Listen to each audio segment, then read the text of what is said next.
a aparecer un cartel de que se está grabando para que me permita.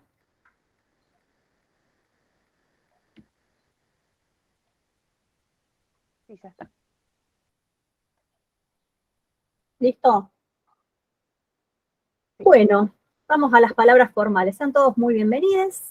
La idea de esta charla inicialmente iba a ser solamente para los alumnos de la Escuela Superior de Museología, de la Cátedra de Gestión de Recursos Arqueológicos en Contexto Museal, dentro de una categoría que se llama Espacio de Definición Institucional, que es una materia optativa o un seminario de contenido variable, como pasan algunas universidades, y pensamos siempre todos los años en que las ofertas sean distintas, ¿sí? Que tengan opciones para elegir. Esta materia está orientada en que cuando estos futuros técnicos de museología y gestión del patrimonio acceden a los museos y se encuentran con materiales arqueológicos, saber qué pueden hacer con ellos, ¿sí? Además, porque la gestión es muy amplia. En general, tienen algún proceso de investigación, llegan con alguna documentación que tiene que ver con el proceso de investigación, pero lo que estuvimos viendo específicamente tiene que ver con legislación, ¿sí? La ley nacional y todas las fichas del RENICOA. Estuvimos viendo 4 o 5 fichas que son las que se hacen en general. La normativa nacional, la normativa local, porque nosotros en Rosario tenemos una ordenanza que legisla lo que es lo arqueológico específicamente, y saber qué podemos contar con estos objetos, ¿sí? Porque a mí me aburre mucho ir a un museo donde tengo una cartela y dice olla de barro decorada. No me dice nada. Entonces, yo les expliqué específicamente lo que es la cerámica arqueológica. Melina también estuvo de visitas por la escuela y habló sobre la tecnología lítica, que muchos quedaron fascinados porque incluso reactivó filos ahí en vivo y en directo. Sandra nos visitó hablando específicamente de lo que es la arqueología en contextos urbanos, de la multiplicidad de materiales que hay, de cada materialidad, lo complejo que es, porque también se abre un abanico de posibilidades. Y hoy te toca a vos ayornar a estos estudiantes sobre tecnología ósea. Y además de que es muy interesante, hay cosas que son preciosas, y saber qué hacer con esto, ¿sí? Porque ensayamos en algún momento que escribieran historias sobre objetos de la vida cotidiana, que el objeto hablara en primera persona, ¿sí? Y salieron cosas muy interesantes.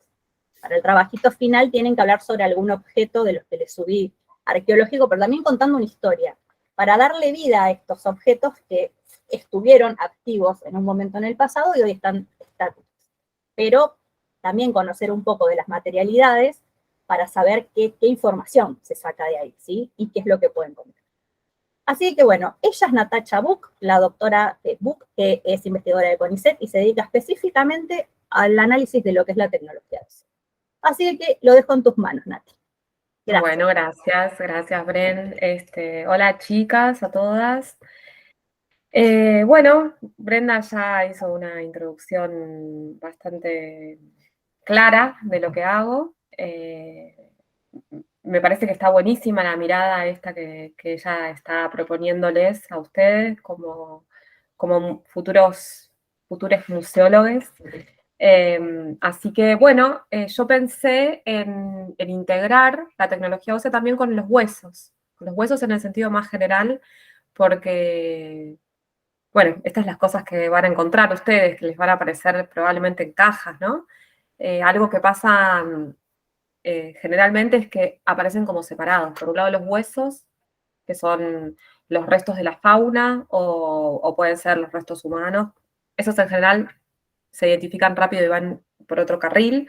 Pero los huesos de la fauna suelen aparecer todos juntos y en el medio de la fauna muchas veces hay cosas que llaman la atención porque están pulidas o tienen alguna cara o algún lado medio raro. Entonces pasan a otra caja que es la de tecnología ósea. Y ahí hay todo un derrotero que pueden ser de estas cosas raras hasta cosas más formales como vamos a ver, les voy a mostrar. Así que bueno, la idea es esta. Cuando Brenda me lo propuso, me gustó mucho la idea. Y este es el espíritu de lo que quiero transmitirles. Así que bueno, por supuesto, me interrumpen todo lo que me tengan que interrumpir, o compartan, mejor dicho, para decirlo de otra manera, levanten el micrófono y hablen. No, no tengan problemas. Yo voy a compartirles una presentación por el Meet, pero voy a estar viéndoles. Sí, porque ahora se puede, porque Sí. antes vos compartías y decís, ¿me escuchan? Porque parece que hacías un monólogo, si nadie ve un receptor del otro lado. Pero hay una manera, sobre todo por el Meet, de hacerlo, entonces yo voy a estar viendo, bueno, estas pantallas, qué sé yo, estas cosas, así que, bueno, estoy acá, no es que voy a compartir y que voy a desaparecer. A ver, vamos a ver cómo lo logro hacer.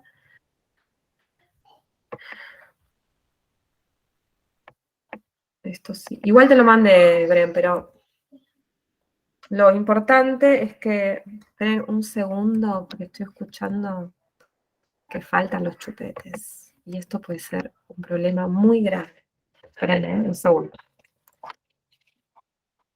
Ahí va.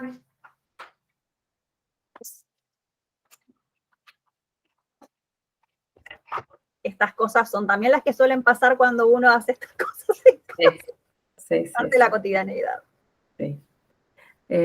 Bueno, ahora sí, tengo esto abierto.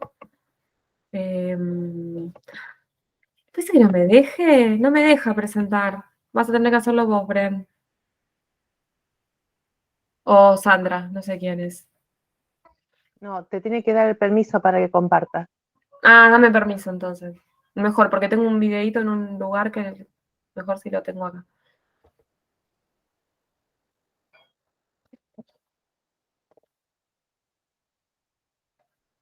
Está silenciada, Bren. Bien, para que voy a mirar acá en los 3 puntitos. Vamos a la configuración.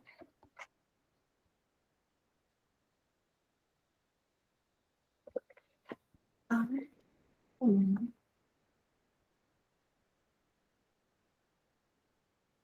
¿Y dónde estaría yo para darte el permiso? No sé. Buena idea. A ver, sí, ahí está. Compartir tu pantalla, ahí está. Ah, ya lo encontré. Ya está. Ahora te debería dejar. Ah, sí, ahora se puso Había algo que no sé por qué estaba así, pero estaba en gris y ahora se puso. Y ahora se puso en azul, sí. En azul, espera. Una ventana. Esta. Ahí va.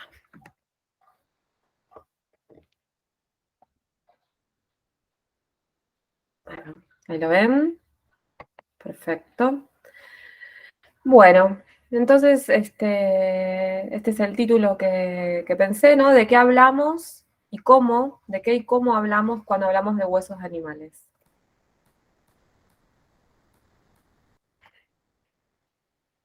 El conjunto de huesos que recibimos, o que ustedes pueden llegar a recibir, es producto de el comportamiento, que es lo que a nosotros como arqueólogos, como arqueólogas nos interesa.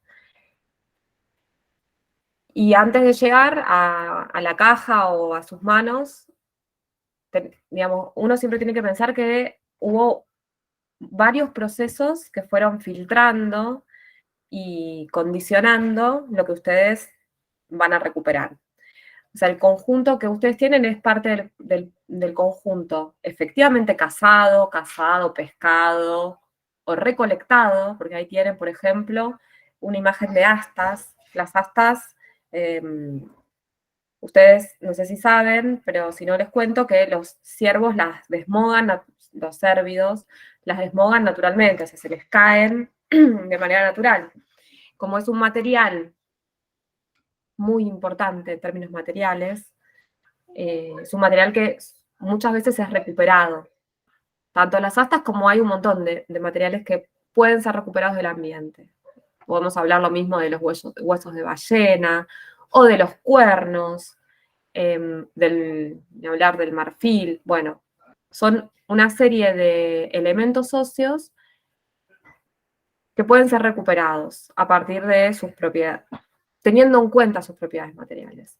Entonces, bueno, hay un montón de estrategias de captura que van a generar conjuntos distintos. No es lo mismo si estamos pescando con redes, con trampas, o si estamos pescando de a uno, ¿no? Los peces o capturando lobos marinos, como ven en estas imágenes. Ahí tienen otras imágenes, ¿no? Todos los comportamientos que están detrás de estos procesos. No es lo mismo si, como les decía, si pescamos con red, que si es una caza comunal. Y además, una vez que el recurso es obtenido, después hay que transportarlo. Entonces, dependiendo mucho de qué tipo de sitio estemos viendo en un sentido muy amplio, ¿no? Trabajando, si estamos recuperando el material desde el lugar donde se cazó, que sería un sitio de caza o de captura, o estamos trabajando con un material que viene de un campamento, o sea que los recursos se trasladaron del lugar de captura al lugar de consumo, de procesamiento. Y ahí hay una selección también. No es lo mismo si lo está llevando una persona sola o varios. Sabemos que se toman decisiones y a veces se fracturan los huesos, los cuartos se van trayendo, entonces se descarta el material, las partes que tienen menor rinde económico, por ejemplo, se pueden descartar pies, cabezas, bueno, hasta las astas, si fuera que no son un material utilizado, se pueden descartar porque no tienen rinde económico. Y a veces también se da un pequeño consumo en el lugar de captura y ahí mismo se descarta esto y se lleva otro tipo de partes para el campamento. De vuelta, no es lo mismo si si estamos hablando de que son mujeres y niños las que salen de partida de casa, o las que están involucradas, ¿no? La edad, el género y el tipo de estrategia condicionan lo que se va transportando al sitio arqueológico, al campamento, que eventualmente será, como decía Brenda, esta parte estática será el sitio arqueológico, pero detrás tenemos que siempre estar pensando en los comportamientos que lo generaron. Entonces, después sí tenemos esto, ¿no? Tenemos los huesos, que aparecen en un sitio, ahí yo les puse unas imágenes de cómo aparecen en el sitio. Acá ven que hay diferentes huesos, se ven los huesos son muy diagnósticos, o sea, podemos identificarlos a partir de algunas partes, sobre todo de sus extremos, y bueno, acá ya enseguida los identificamos en el sitio, en la excavación. Luego, esto es recuperado, levantado, y bueno, ahí capaz que es como ustedes lo van a ver, como les va a llegar, en una mesa, en una caja. Es importante saber también que en el sitio, una vez que termina el evento que genera el descarte, empiezan a pasar cosas también. Entonces, que se llaman procesos de alteración postdepositacional o procesos postdepositacionales. Y esto también condiciona lo que ustedes van a encontrar después en estas cajas, porque los huesos a veces se fracturan por presión del sedimento, se empiezan a perder partes minerales, entonces muchas veces, dependiendo mucho el contexto sedimentario, esto puede ayudar, el entierro puede ayudar a preservar o a desintegrar los huesos. Y si se desintegran, también se desintegran de manera diferencial de acuerdo a lo que se llama densidad mineral ósea, que ustedes esto capaz que lo conocen a la altura de ustedes deben ser las abuelas, que se hacen estudios densitométricos, entonces saben que los huesos tienen diferentes densidades y esto es lo que afecta diferencialmente a la preservación de los huesos. ¿Sí? ¿Se entiende? Entonces el conjunto que nosotros encontramos es el capturado, el trasladado, capturado, recolectado, el trasladado y el preservado. Estas son las 3 mediaciones. Y no podemos olvidarnos, además, que cuando yo hablo de captura o de elección, ahí no hay solo decisiones que son únicamente económicas. Porque tienen que pensar que además de solo la carne, a veces nos interesan los animales por cuestiones simbólicas. O no nos interesan los animales por cuestiones simbólicas. No capturamos a nuestras mascotas, entonces si aparecen en el registro, probablemente aparezcan de una manera diferente a lo que aparece un ciervo o un venado. Entonces, bueno, son todas estas variables, complejidades que los autores, los arqueólogos y las arqueólogas hablamos de historias de precaución, que son las que nos advierten sobre la variación social e histórica que se imprime a la hora de interpretar a partir de estos huesos esos comportamientos. ¿Sí? Bueno, acá tienen también huesos de peces, porque yo les hablé de los peces y les mostré solo huesos de animales. Bueno, un fallido. De fauna. Bueno, igual acá en esta imagen chiquitita, no chiquitita, no, esta verde, también estos son huesos de peces, hay vértebras y otros huesos de algunos peces que tienen huesos. Pero yo esta imagen me encanta porque fíjense que si encuentran esto, dicen, ¿qué hago con esto, no? Porque son una cantidad de vértebras que más que contarlas, pesarlas, qué sé yo, qué se les puede ocurrir que pueden hacer. Bueno, este es el trabajo de los arqueólogos, de tratar de interpretar, de buscar el comportamiento que hay detrás de estos materiales. Muchas veces, por supuesto, nos basamos en crónicas históricas o en referencias etnográficas, como yo les mostraba antes, las imágenes de grupos que viven de la caza, la pesca y la recolección. Esos grupos nos ayudan a tener dentro de nuestro radar estas historias de precaución, para generar modelos que permitan interpretar el registro arqueológico. Párenme si voy muy rápido. ¿Se comprende bien las chicas de museología? Bien, bueno. Entonces, les decía que esto, ¿no? Que hay... los arqueólogos y las arqueólogas tenemos 3 patas para poder decir algo del registro arqueológico.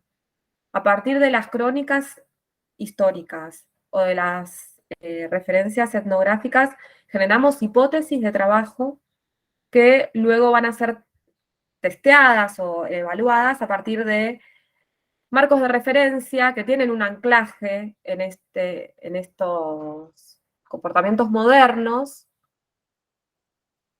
pero que sumado a la parte teórica nos permiten decir algo del registro arqueológico. ¿Sí? Entonces, acá viene los que hacemos arqueofauna, venimos con nuestras herramientas para medir el registro arqueológico.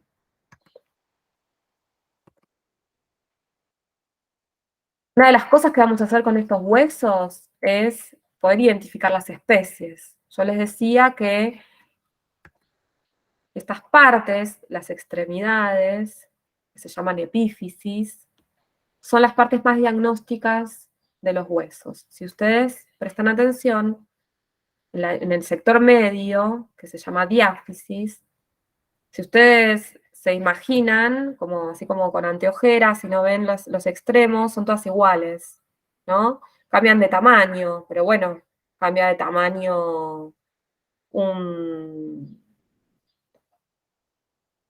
guanaco grande y un guanaco chico también. Entonces, sí, lo que podemos hacer es, a partir de rastros diagnósticos que conocemos, que evaluamos en el registro moderno, en un conjunto moderno, poder identificar especies en el registro arqueológico.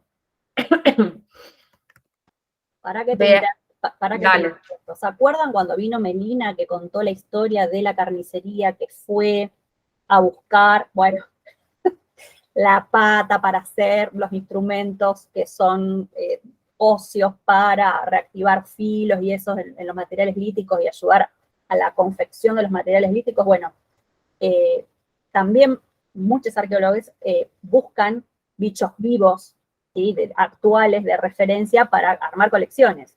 Este es mucho más ameno decir, bueno, esto que más o menos uno sabe de qué especie o qué tipo de hueso es, las colecciones de referencia también lo tenemos, ¿sí? En arqueología, en fauna, hay muchas colecciones de referencia de muchos animales, aunque son actuales, que también te ayudan a abrir el panorama. Pero Melina contaba esa anécdota que el carnicero le decía, ¿y vos para qué querés esta pata? No, porque es para algo. Bueno, imagínate la Melina, vos la conocés, yendo a la carnicería y una pata enorme de vaca, bueno, que hizo su trabajito para poder reactivar filos del material lítico.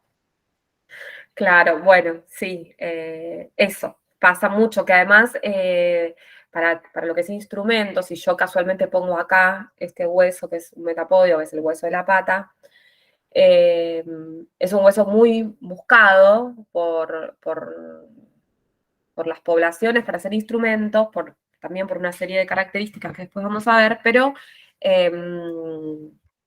no es un hueso de consumo, porque no tiene carne, es un hueso de los pies, te diría, de la parte de acá abajo, acá se le ve al guanaco y esta debe andar por ahí también.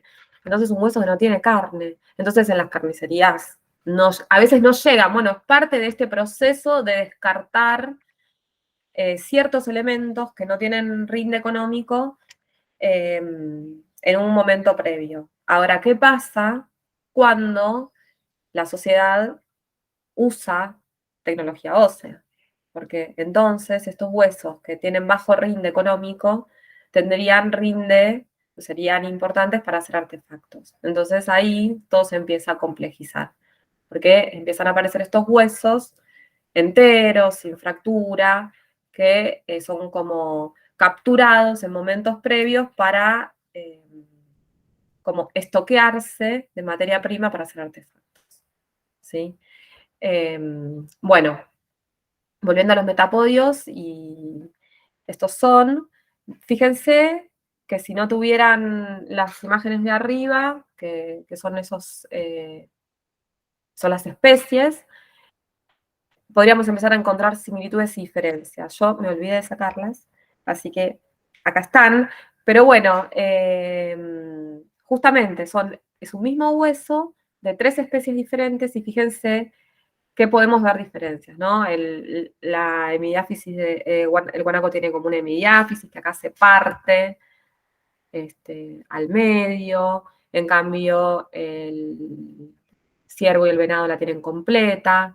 Este es un bisonte que es un hueso mucho más robusto, más corto, porque es este hueso, ¿no? Es otra morfología. Bueno, a partir de estas diferencias, estos son vistas las epífisis desde así, ¿no? Como una vista frontal del hueso. Es la epífisis superior. Fíjense que si bien es un hueso que mantiene sus características, son distintos. A partir de por eso es la importancia de estos huesos, ¿no? De los fragmentos incluso, porque a partir de estos fragmentos son que nosotros podemos generar estos gráficos donde podemos ponderar la cantidad de especies que tenemos representadas en un sitio. Bueno, después tenemos que discutir, y eso se encargarán los arqueólogos, de interpretar si un venado o un bisonte vale más que 20 coipos o 20 nutrias. Bueno, ahí ya es otro abanico que se abre. Pero a mí lo que me interesa acá es rescatar el valor de los huesos en sí mismos. Entonces, cómo a partir de fragmentos podemos identificar especies. Y además, fíjense, que yo les decía con las vértebras, hay técnicas que son de rayos X, donde lo que podemos es identificar incluso especies de estas vértebras que parecen todas iguales. Entonces podemos también ponderar la variabilidad de peces que fueron consumidos y no solamente dejarlo como una categoría de peces. O sea que cada vértebra y cada pedacito es importante. Y incluso viendo qué elementos de cada especie están representados, también podemos un poco jugar y empezar a pensar en estas cosas que decíamos, de si se trae para el sitio, de si algo se consume en el momento y si algo se almacena, sería un consumo diferido. Esto nos empieza a dar pistas sobre todo todas las estrategias de subsistencia de un grupo. Si están solamente en un lugar por un ratito o si se están quedando de una manera más prolongada, entonces consumen las especies que no están disponibles en un momento del año, en otro momento del año. Bueno, son todas las preguntas que como arqueólogos y arqueólogas estamos constantemente haciéndole al registro.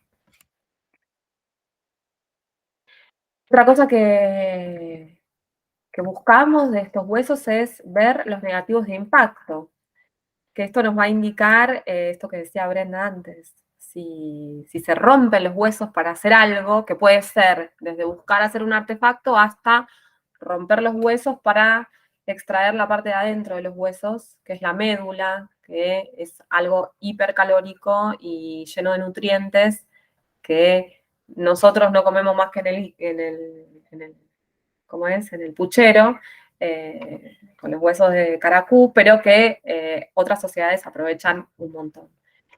Y bueno, acá, no sé si sus ojos, con esas marcas, ahora sí seguro, pueden ver que acá hay como, bueno, lo que habrá hecho Meli, ¿no? Como lascados, se llaman lascados en hueso, que son de haberle pegado al propio hueso. Entonces, por eso, miren que estos huesos, capaz que no podemos saber especie, capaz que no podemos saber ni qué elemento es, pero sí podemos sacarle esta información, saber que fueron utilizados, que no son parte de lo que nosotros llamamos la lluvia natural de huesos en un lugar. O a veces no sabemos si es un conjunto paleontológico o arqueológico. Estas son las marcas que llamamos antrópicas, son las que nos empiezan a dar estas pistas. Bueno, otra cosa que hacemos es medir. Medimos para ver esto, si hay una intencionalidad en la fractura, y están fracturando, por ejemplo, para meter en ollas, ¿no? De las que seguramente Brenda les habló. Entonces, si estas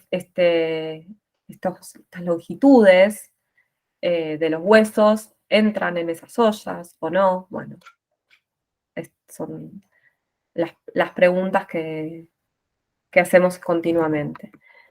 Y bueno, también podemos identificar a partir del tipo de hueso la edad, muchas veces, de los individuos que se estaban capturando, procesando, consumiendo. Esto nos da también un montón, responde un montón de preguntas, ¿no?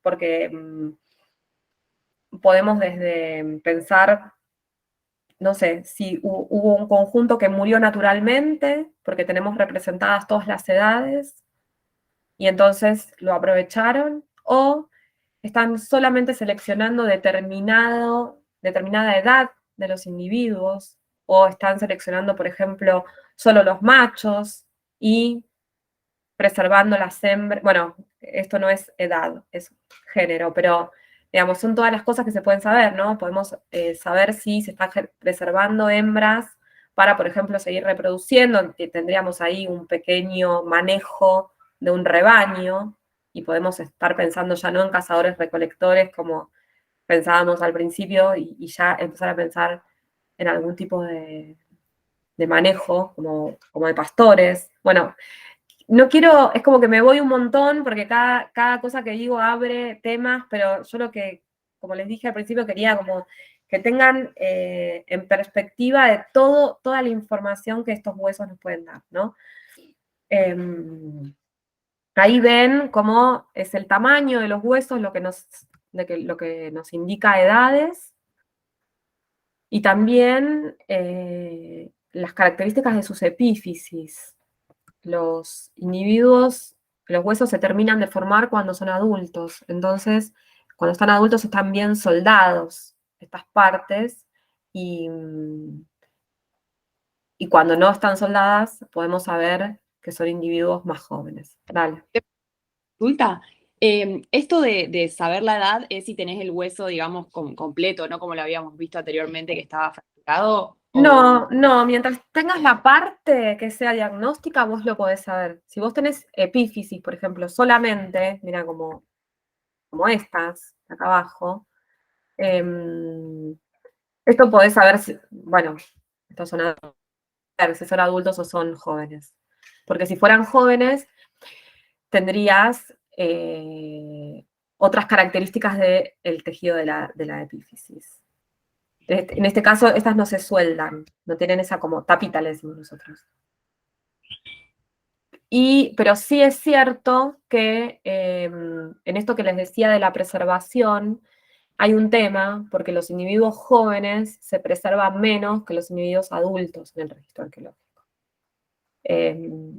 Así que bueno, ahí hay todo, bueno, la tafonomía es una rama específica, que en el caso de la zooarqueología es como, hay gente que se dedica solo a hacer eso, y lo que ve es justamente cómo los procesos naturales y antrópicos, pero cómo alteran lo que nos queda del registro arqueológico. Después este tema de las edades, las longitudes, la hace cualquier zooarqueólogo que se precie de tal, o que tenga ganas de hacer fauna.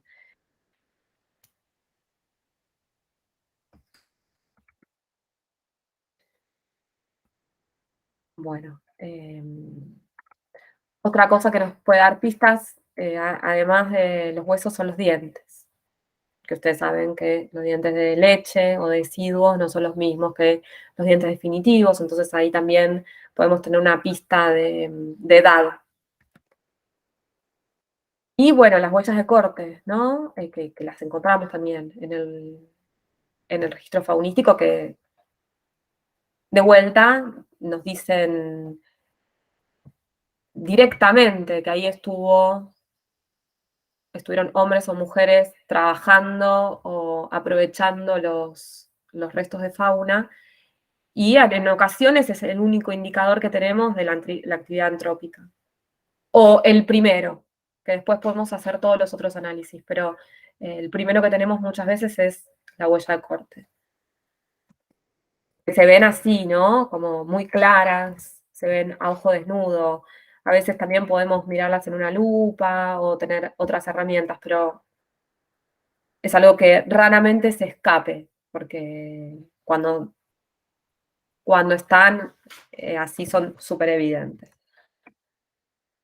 Bueno, como les decía, esto nos indica qué hicieron, cómo consumieron los animales.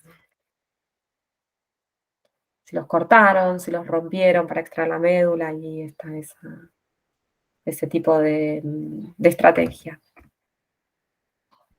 Pero bueno, también les decía yo que es lo que nos convocó, y les decía a Brenda, que también estos huesos pueden ser usados para hacer artefactos.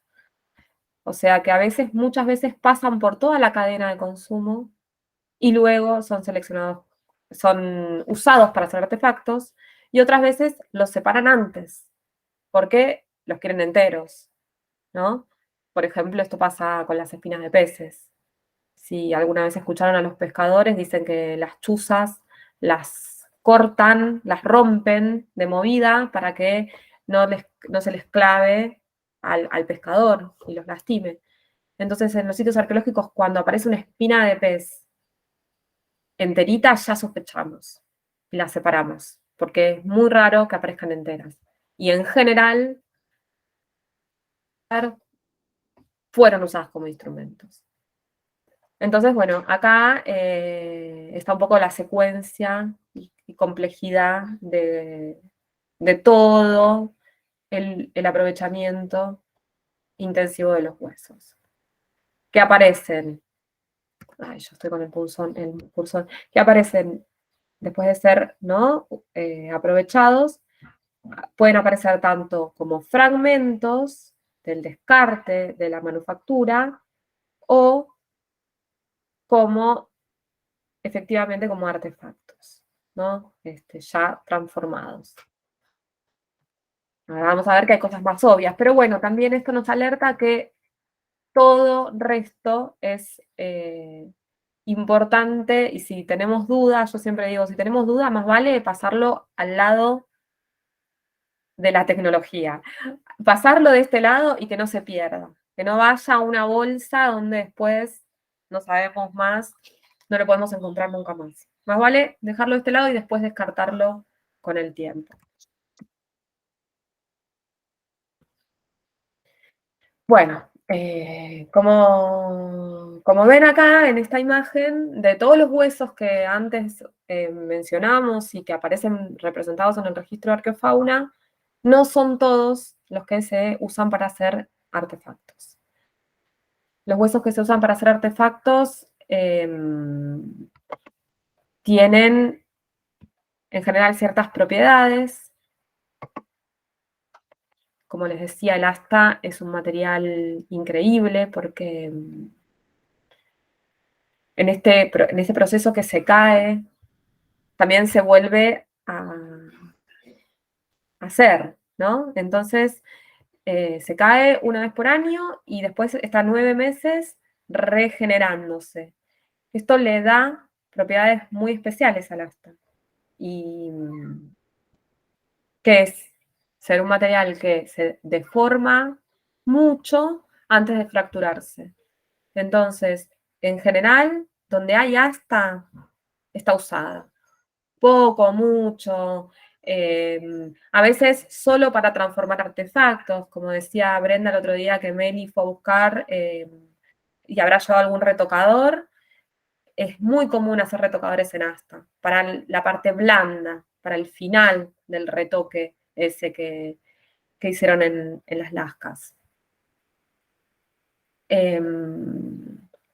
Y bueno, en la zona de estudio, eso creo que es algo que sí que no dijimos, y no sé si ya lo saben de antes, yo trabajo en el Paraná inferior, en la cuenca inferior del Paraná, o sea, un poco más abajo de donde están ustedes, bastante más abajo, pero en un ambiente un poco similar.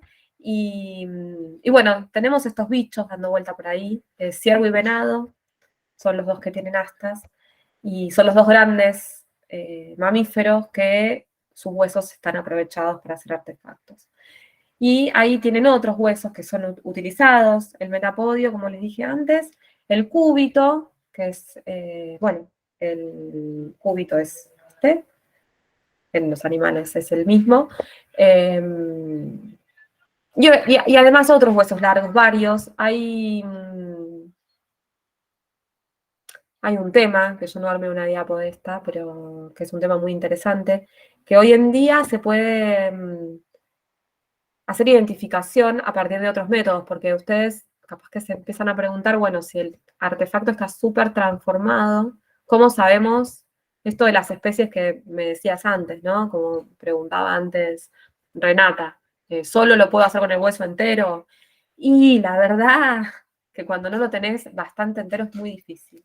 Pero bueno, ahora hay unas técnicas que se llaman zooms, se llaman así. Yo la verdad que tendría que haber armado una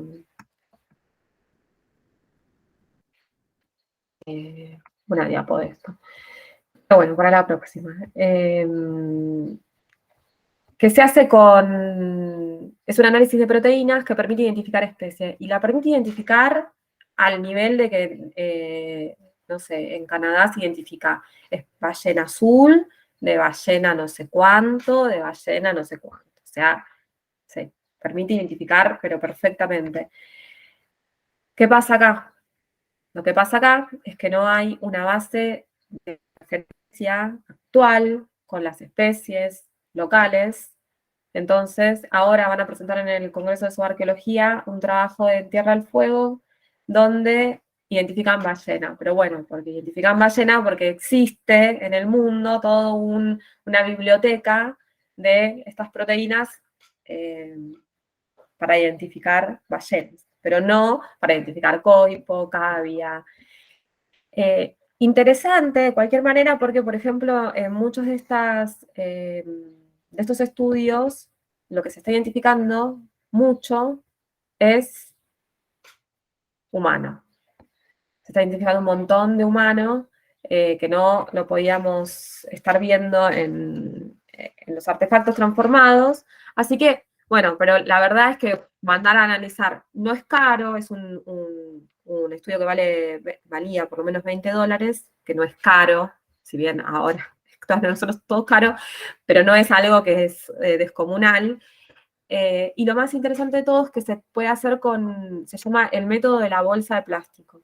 Meten los artefactos dentro de las bolsas, los frotan y con eso que queda ahí, ya eso lo pueden analizar. O sea que es súper, hiper poco destructivo. Y si se tuviera que hacer un raspaje, es muy poquito material que necesita. Siempre y cuando, sospecho yo, esté preservado el colágeno, que ahí ustedes, los sitios de ustedes, bueno, ya es otro tema, pero en los sitios nuestros lo podríamos hacer.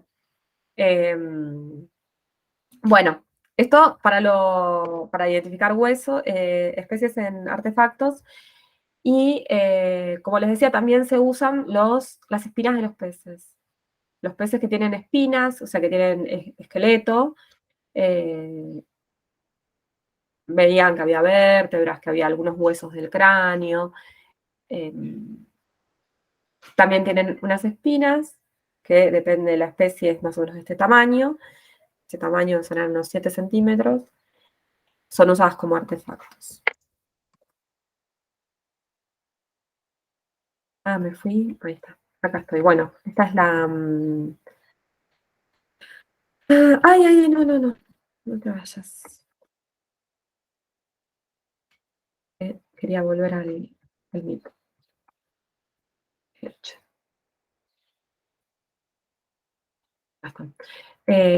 Yo, como les decía, trabajo en el sur, en esta zona de acá, en el Paraná inferior, pero tecnología ósea, estas son, llamémosle, unidades arqueológicas, para no entrar en debate y de empezar a explicar este recorte, pero es como lo que ustedes capaz que conocen o en algún momento cruzan sus cabezas, diferentes denominaciones a conjuntos materiales y que no están de ninguna manera asociados a específicamente grupos humanos.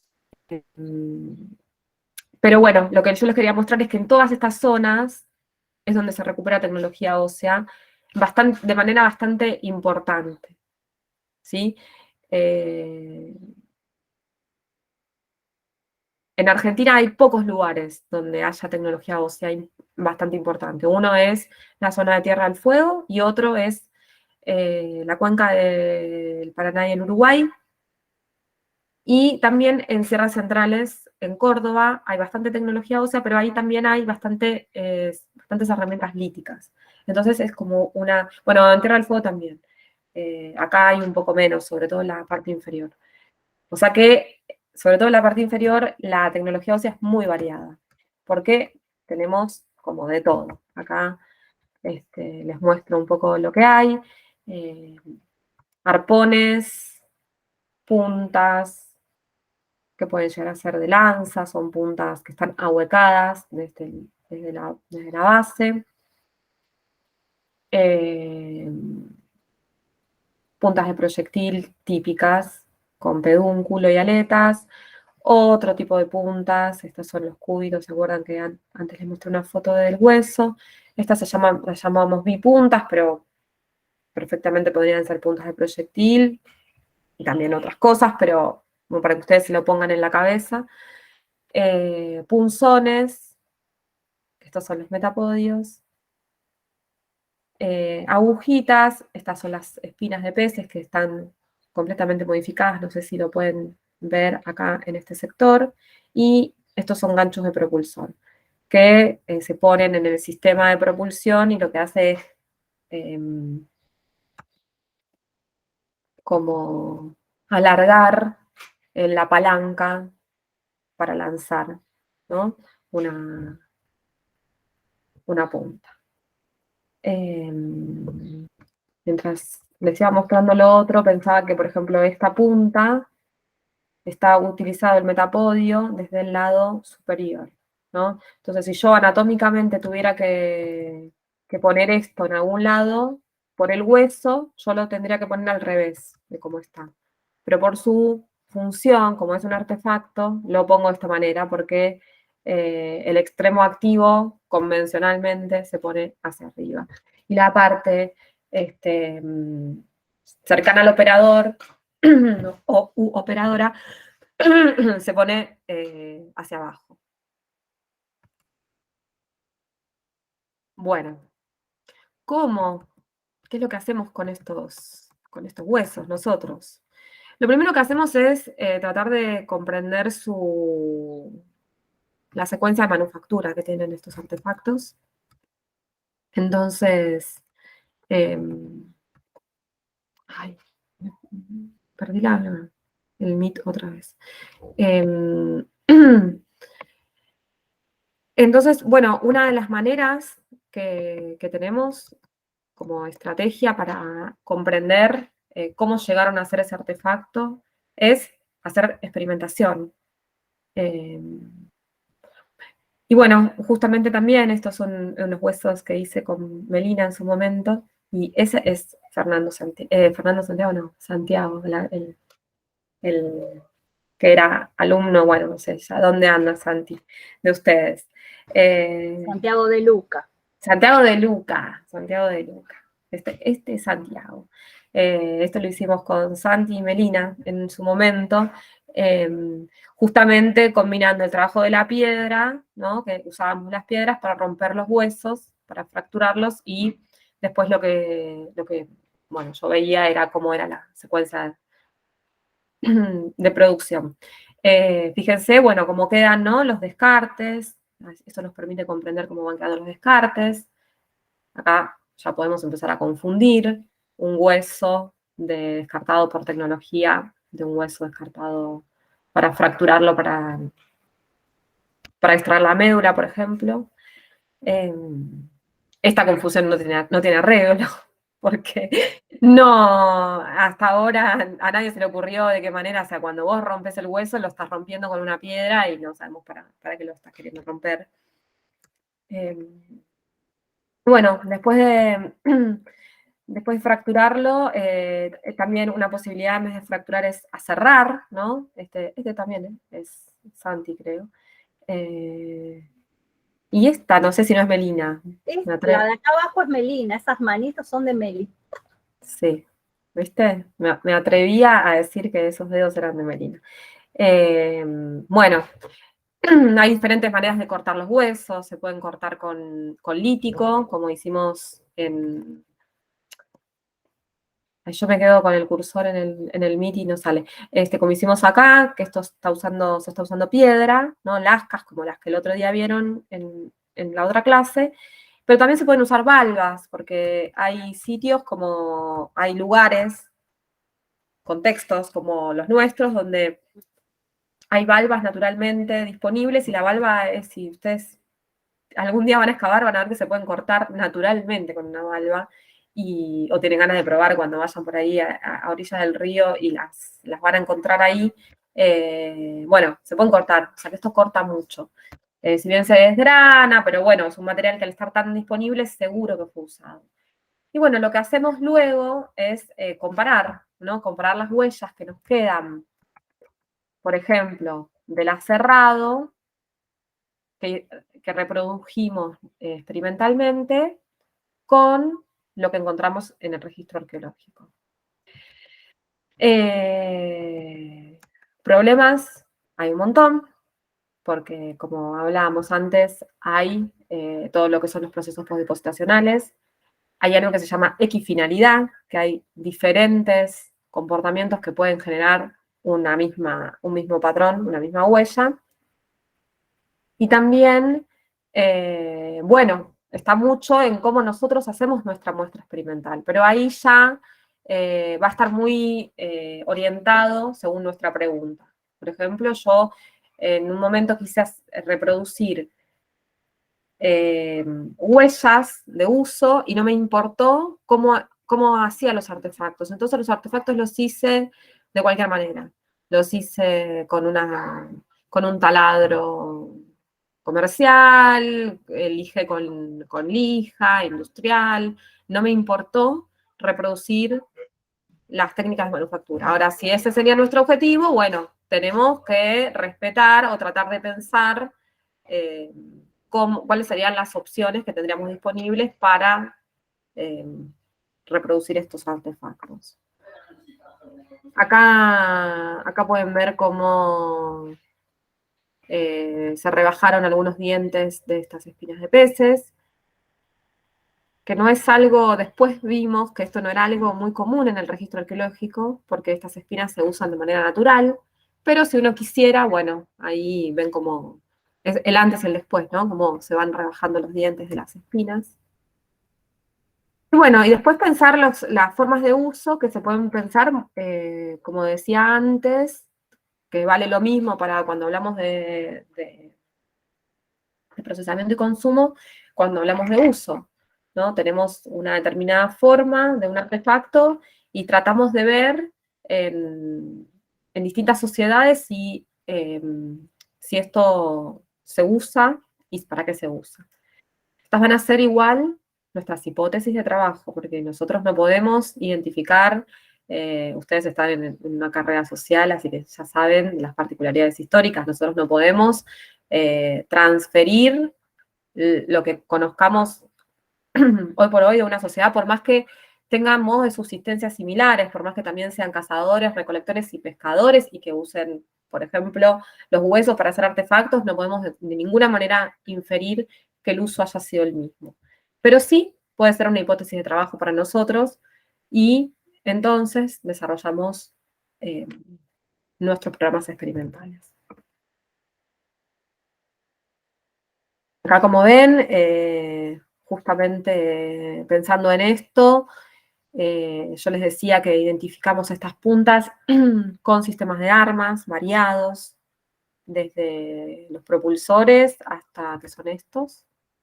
Bueno, estos, acá lo ven en vivo y en directo, tiene un adminículo que lo que hace es estirar la palanca de su brazo y después tiene un astil con una punta. Estas, bueno, son puntas usadas, en este caso para pesca. Ahí después tenemos un límite, ¿no? Podemos llegar a identificar que la punta es de flecha, lo que no sabemos es para qué. Si es para fauna terrestre, o incluso puede ser para pesca. Lo mismo las lanzas, que muchas veces están asociadas a grandes mamíferos terrestres, pero pueden ser usadas para recursos acuáticos que estén encharcados, que naden medio por la superficie. Se usa mucho el arponeo para eso. Y bueno, este es el video que les quería mostrar, como para que vean. Fíjense, esto es un recorte de un documental de una sociedad amazónica. Y a mí me encanta porque lo que van a ver es la cantidad de puntas y diferentes puntas de proyectil que tiene ahí, este señor. A ver, ahí, tengo que volver acá le doy play. Si no sale, díganme.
Bueno, fíjense, ¿no? La variedad de puntas que tienen.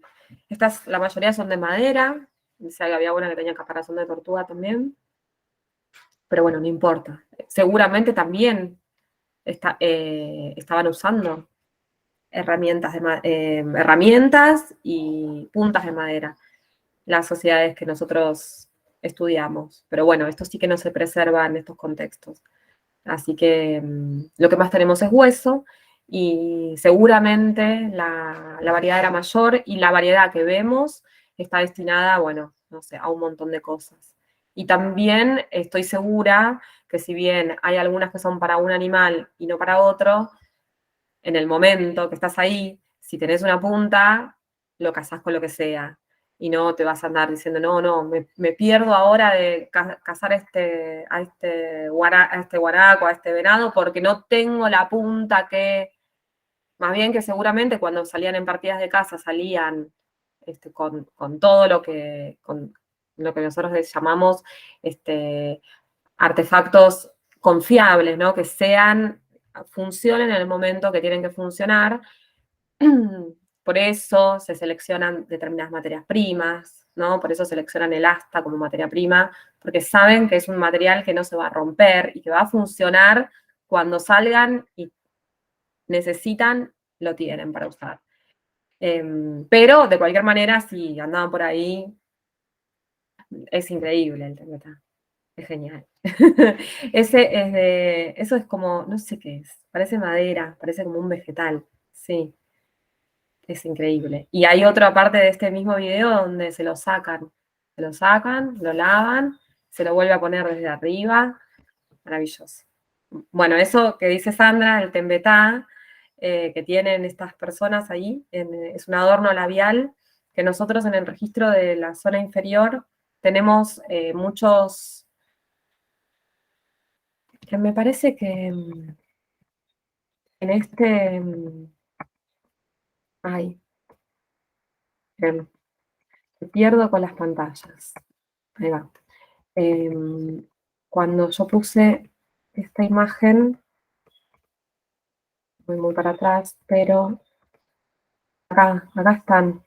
¿Ven? Que estas son crónicas de Brasil, de un autor que se llama Staden, o Steiden, o no sé cómo se dice. Bueno, esos son tembetás, ¿no? Que están ahí dibujados en las crónicas. Pero nosotros en los sitios arqueológicos, en la cuenca inferior, encontramos sobre Balba una cosa muy parecida, y los guaraníes tienen muchos así más grandes, de cuarzo, y también hay algunos de resina en los museos. Cuando en las crónicas mencionan el uso de estos adornos en las poblaciones de esta zona. Así que es un rasgo amazónico que bueno, sí, ahí estaban estos tipos, es maravilloso. Cómo lo usan ahí en vivo, verlo es genial. Bueno, ponemos dónde estamos. Estamos con el Señor Jesús. Millones de puntas, bueno. Entonces lo que hacemos nosotros, como les decía, era, bueno, hacer experimentaciones con distintos materiales, porque esto de la equifinalidad, ¿no? Nosotros hacemos una experimentación con un material, ¿no? Perforamos el cuero, pero no lo usamos en otro material. Entonces después, lo que nosotros hacemos con esto es, a ver si, no, más adelante. Bueno, nosotros hacemos esta experimentación un poco para probar la utilidad de las herramientas en este contexto, ¿no? Se pueden probar los diseños, a ver si realmente funcionan, pero también, lo más importante, yo por lo menos por lo que lo hago, es porque busco generar un patrón de huellas, que más adelante hay alguna diapo. Uso el artefacto en el cuero, miro las huellas que deja a nivel microscópico, genero un patrón de datos y después ese patrón lo comparo con el registro arqueológico.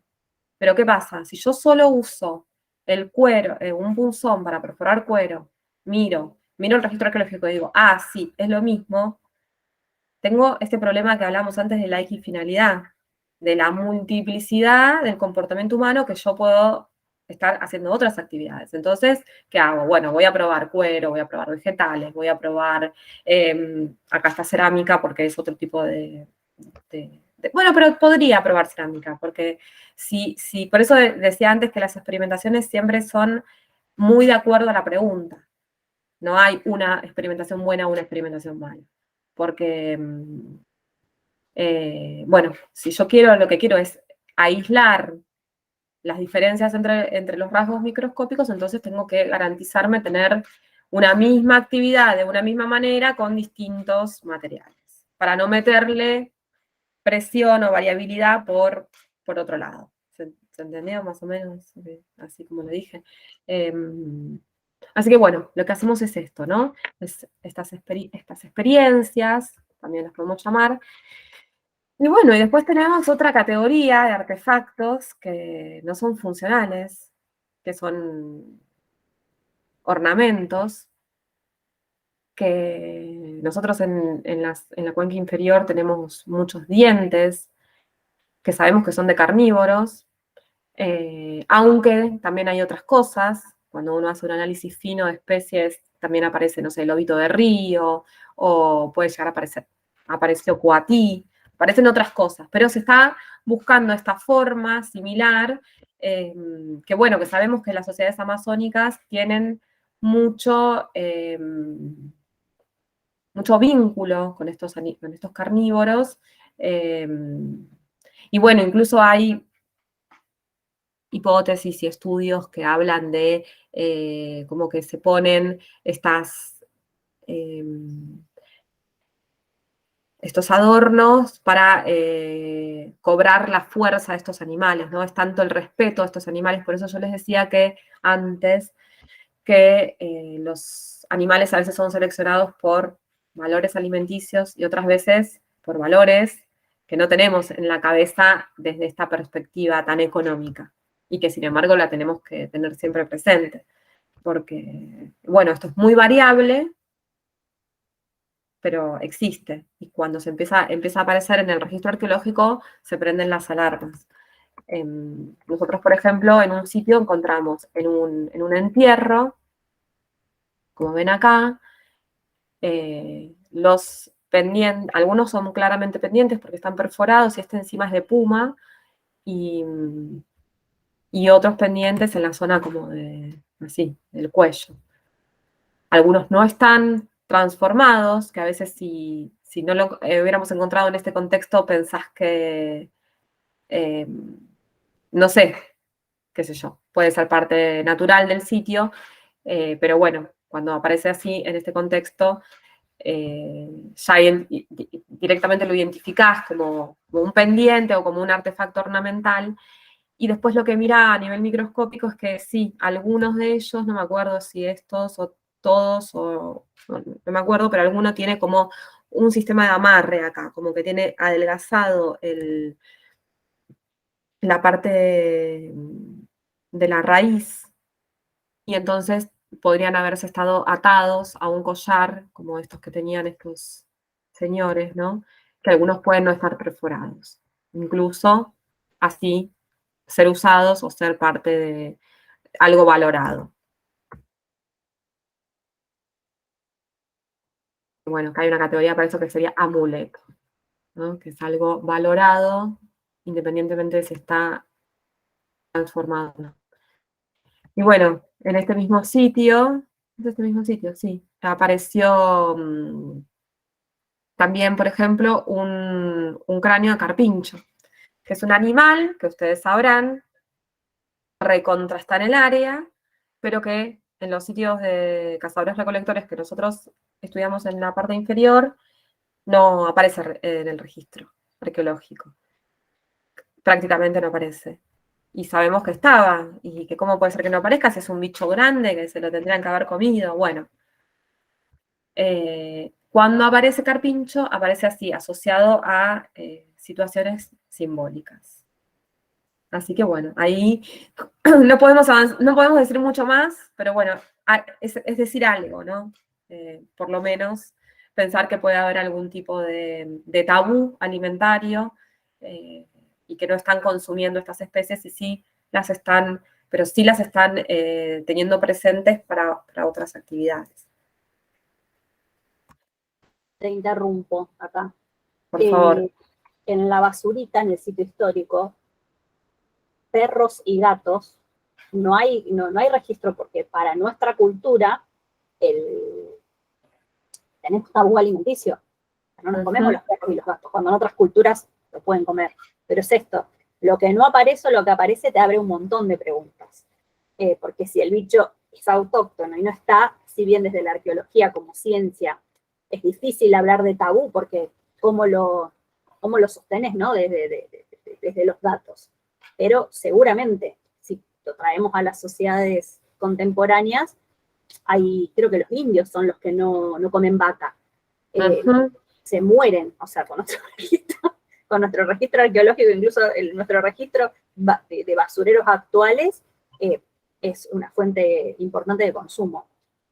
Y los que yo siempre les marco, que los que no pasamos por alguna carrera de ciencias sociales, y te quedás con lo que en la hermosa escuela primaria aprendiste sobre los grupos cazadores-recolectores, que casi están homogeneizados en la naturaleza, el nivel de complejidad, o sea, esto también es interesante mostrar el pensamiento simbólico de estos grupos y toda esta cadena operativa, ¿sí? Para obtener un artefacto, esto es porque era gente pensante y sabían lo que hacían, porque los manuales escolares, que es lo que yo siempre enfatizo, cuentan una historia nefasta, o sea, es casi como, bueno, tuvieron que hablar de esto porque fue con los que se encontraron los europeos cuando llegaron, la profundidad temporal del planeta no está ni siquiera vista a ciencia cierta, entonces son importantes también estos encuentros y esta comunicación pública de la ciencia, de decir, bueno, ¿por qué en Santa Fe cuando el Estado, ¿sí? El Ministerio de Ciencia y Tecnología, el Ministerio de Cultura,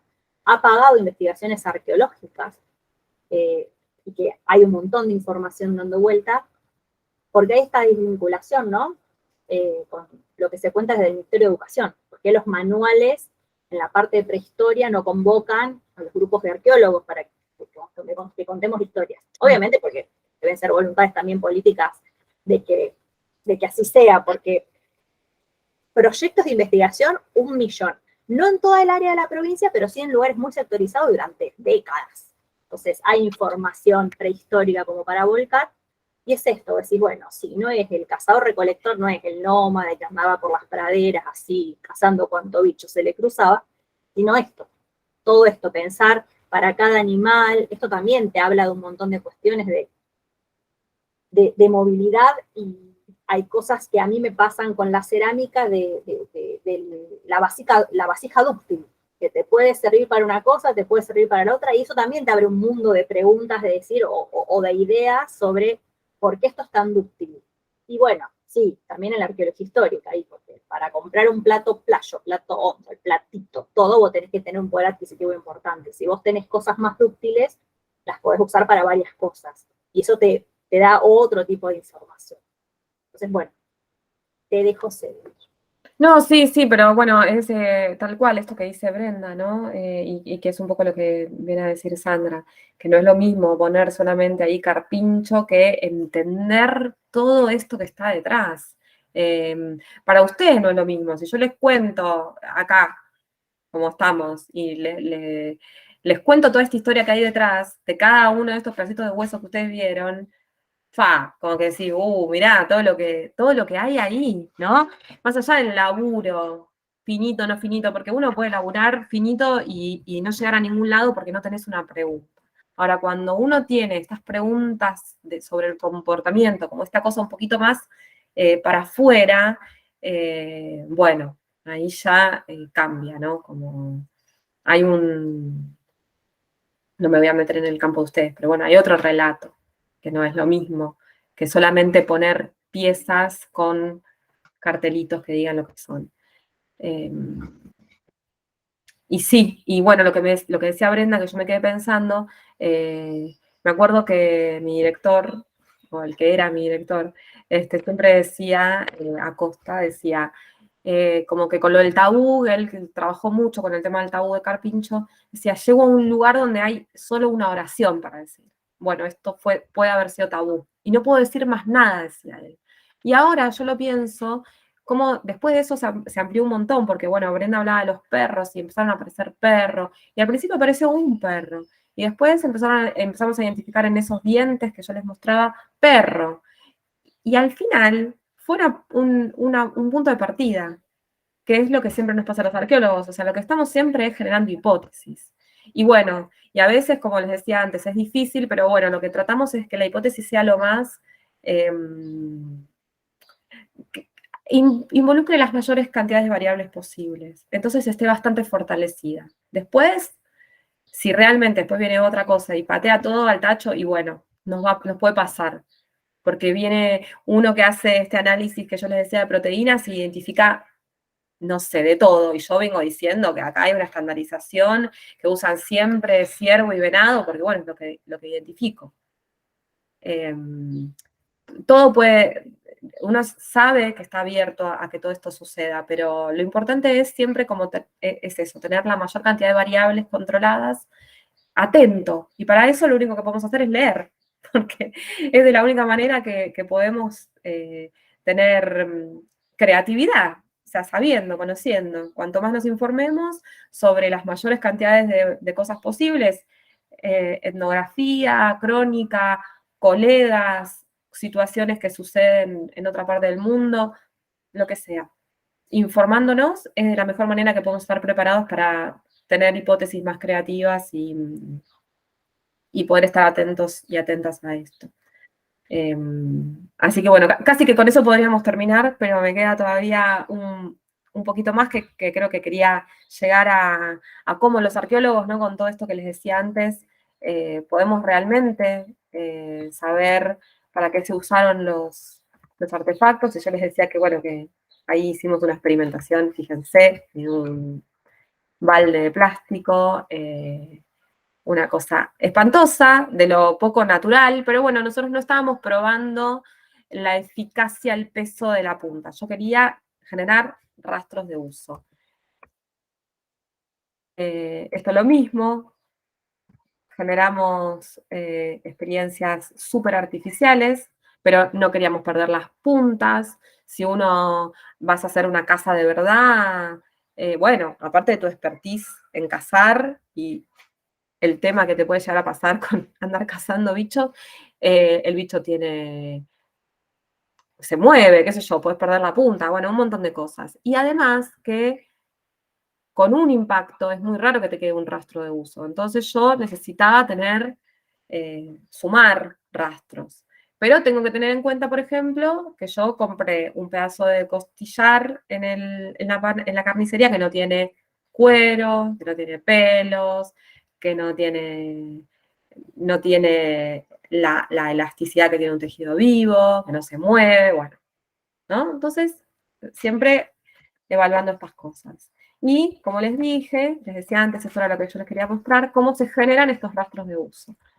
Por ejemplo, esta es una punta antes y después de usar. ¿Se acuerdan que les decía que yo hice una experimentación súper artificial para generar los artefactos? A mí no me importaban cómo eran los rastros, pero sí me importaba documentarlos, tener ese primer registro inicial. Y sobre ese registro, usar. Entonces, bueno, por ejemplo, ver si se generaba algún tipo de marca. Distintos dispositivos se usan. Estos son todos casos de microscopio metalográfico, pero hay un microscopio, a ver si no tengo una foto acá. Ah, no. Que es de barrido, que es un microscopio que genera unas imágenes distintas. Entonces, bueno, son todas cosas que lo que nos permiten es llegar a cosas más, a una resolución más fina con el registro. Y bueno, creo que les hablé demasiado, así que ahora sí que pongo esta diapo y quedo... me quedan un montón de cosas también sin decir, pero... como... Ahí, dejar de presentar. Pero bueno, no sé, quiero, si tienen alguna pregunta, escucharles a ustedes, a ver si todo eso que me quedó sin decir puede estar ahí en las cabecitas de ustedes. A ver, mis pequeños saltamontes, si se ponen creativos y preguntan dudas, acotaciones, abran los micrófonos, chicos. Lo mío es más una acotación, pero digo, esto que vos planteás de que son hipótesis y que hay varias formas de usarlas, digo, a veces estaría bueno que en los museos también se cuente eso en vez de poner hueso y que también quede abierto al espectador a, bueno, imaginarse o esto que habíamos hablado la vez pasada, incluso de poner en un museo para que se pueda probar, obviamente sin usar lo que está en el museo, pero me parece que está bueno y que es más enriquecedor para el público, e incluso también para potenciar el laburo de ustedes como arqueólogas, porque ahí es como que no se luce todo lo que hacen si solo ponen hueso. Como... Sí, totalmente. Y está bueno esto que decís, proponer también, porque vos sabés que a mí me pasa mucho que cuando uno va, hay, bueno, yo acá les puse ahí los artefactos que más o menos uno sé para qué se usaron, pero te podría poner otros que no tenemos idea. Y está buenísimo, porque nosotros, de la misma manera que yo les decía que nuestras hipótesis vienen a partir de la lectura, vienen a partir de las mismas lecturas. Yo, Sandra capaz de tiene un poquito más, porque ella es así, así como una caja de Pandora, pero yo leo lo mismo capaz que lee Brenda. Capaz que Brenda tiene la transmisión de Sandra, pero por ahí anda Elga, que seguramente leemos cosas parecidas. Ahora, cuando yo presento esto en un lugar donde, no sé, pescan, en una escuela donde pescan, entonces ustedes, que un museo que recibe mucha gente, poder estar abiertos, porque el conocimiento es una construcción y la construimos entre todos. Entonces, ¿cómo perdernos esa devolución, no? Qué lástima. Ahora lo pienso, que los museos se pierdan de qué es de lo que dice el otro, las hipótesis de los otros, que están buenísimas. A mí me ha pasado de ir con esas puntas que yo decía, en un momento pensaba que podían ser anzuelos, que de hecho algunas pueden llegar a serlo, y hablar con pescadores te dicen, no, eso no pesca, ¿dónde pones ahí eso? Más vale le pones una maderita, bueno. Entonces, ¿para qué vas a hacer semejante cosa si más vale le pones una maderita? Pero bueno, sí, esto que decís, Renata, de abrir el juego y realmente que sea algo enriquecedor, ¿no? Y que no sea una transferencia unívoca desde nuestro lado, como que tenemos todo cerrado y acotado, y entonces se refleja en un papelito, que ponen ahí al costado. Más interrelación, me parece. Esa es una deuda nuestra, digamos, Sí. desde la arqueología. Sí. Yo porque digo, los museos en muchos casos no plantean esto porque no saben que esto es así, que hay múltiples posibilidades. Por eso ponen una cabeza de un bicho y te ponen mastodonte, o te ponen hueso fósil. Hace 2 o 3 semanas estaba en un museo en el marco de un encuentro de museos, y hicimos las obligadas visitas a los museos locales, y en uno de ellos montones de huesos, no solamente fósiles, otros no, y otros que calculo que deben ser de los que tienen los procesos locales, que parecen fósiles pero no lo son. En algunos casos huesos enteros, en otros casos ordenados, como suele ocurrir por la morfología, que hacen una especie de tipología, huesos más o menos parecidos uno al lado de otro, y aunque era a través de la vitrina no se veía claramente, lo que le digo a la directora, digo, Nati, yo no entiendo nada de huesos, pero eran todas epífisis con casi de cajón surcos perimetrales. Bueno. O sea, ¿qué probabilidades hay que en un lugar cercano a la localidad hayan estado recolectando todas epífisis de huesos largos, 2 pedazos, las puntas de los huesos largos con cortes, o sea, que se hayan cortado accidentalmente de la misma manera es poco probable. Y además eso ha sido recolectado por coleccionistas locales, o sea, hay una recolección, una selección de lo que se junta y se lleva al museo. Pero digo, en el museo no tienen idea, digamos, yo le planteaba esto, es probable que esto sea tal o cual cosa, hay que sacarlo de las vitrinas, mirarlos, etcétera, y ver también el sitio. Pero digo, los museos no se preguntan estas cosas porque no saben de todo esto, y esa es una deuda nuestra.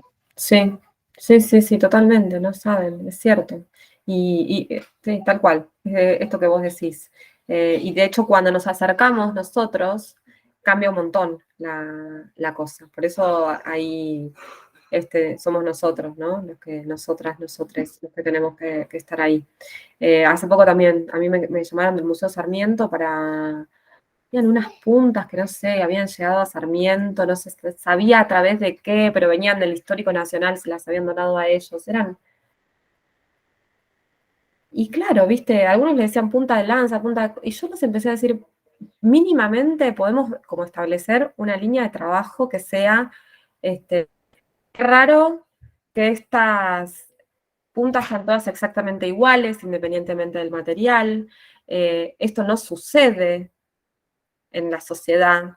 Entonces, bueno, como empezando a pensar que pueden estar hechas a ex profeso para dárselas a Sarmiento y no que eran unas puntas que Sarmiento había encontrado por ahí. Pero bueno, esta mirada que ellos, porque justamente la chica es antropóloga, la curadora del museo, me convocó de casualidad no, porque buscando llegué yo, pero bueno, es esto que vos decís, cuando empezamos a interactuar salen cosas súper enriquecedoras, porque sacan esa categoría que tienen, que es la única que se les ocurre porque es lo que conocen, como nosotros, conocemos lo que leemos. Que si vienen del otro lado y nos cuentan otra cosa, ya se amplía el panorama. Hay también muchos museos que tienen gabinetes arqueológicos. Y es lo que le digo, tampoco explotar en las paredes el paper, o sea, Claro. Transformar eso, darle otro significado, no asumir que toda la gente lee, porque ya sabemos que nadie lee, entonces hay que empezar a encontrar otras maneras de comunicar, primero porque es caro, el vinilo al corte es carísimo, después sacarlo es un trabajo de mono, porque aparte levantas la pintura, todo lo que eso implica para que la gente no lo lea. Claro. Por ahí otras cuestiones y otras narrativas, porque uno escribe en un lenguaje muy impersonal, haces el análisis de datos, es muy ultra específico y ese hay que volverlo ameno para todos, o sea, para que lo entienda un niño, un joven, un adulto, una persona de tercera edad, para que sea comprendido por todas las personas que visitan el museo. Sí, bueno, eso es un desafío tremendo, porque por ejemplo a mí, sin ir más lejos, ustedes ya lo tienen más aceitado, a mí me cuesta, y seguro que Sandra lo sabe, bajar este nivel de registro que tenemos a ustedes que son estudiantes, de terciario, universitario, no sé qué rango es, pero bueno, es avanzado. Imagínate llevarlo no sé, acá a Chivilcoy, a la ciudad. Como es, bueno, pero como antropólogos o antropólogas, esto lo tenemos que tener aceitado. No puede ser que nos cueste tanto. A mí me pasó una vez de dar una clase en una escuela y que yo decía aves. Y un nenito me dijo, es un biguá. El pibe sabía más que yo. Yo le decía ave. Pero bueno, ahí está la mirada, ¿no? del auditorio, del antropólogo, que esté atenta a esas cosas. Tampoco todos tenemos que ser quienes comunicamos, digamos, eso también. Yo digo, es una deuda de la profesión, de la disciplina, pero no necesariamente es una deuda que todos tenemos que saldar, digamos. Sí. La gente con el interés de hacerlo. En el caso de la museología es como que todos tienen que dedicarse a la conservación o todos tienen que dedicarse al montaje, no. Claro. Dependerá del gusto y deseo de cada uno. Claro, sí, totalmente. Es una deuda. Sí.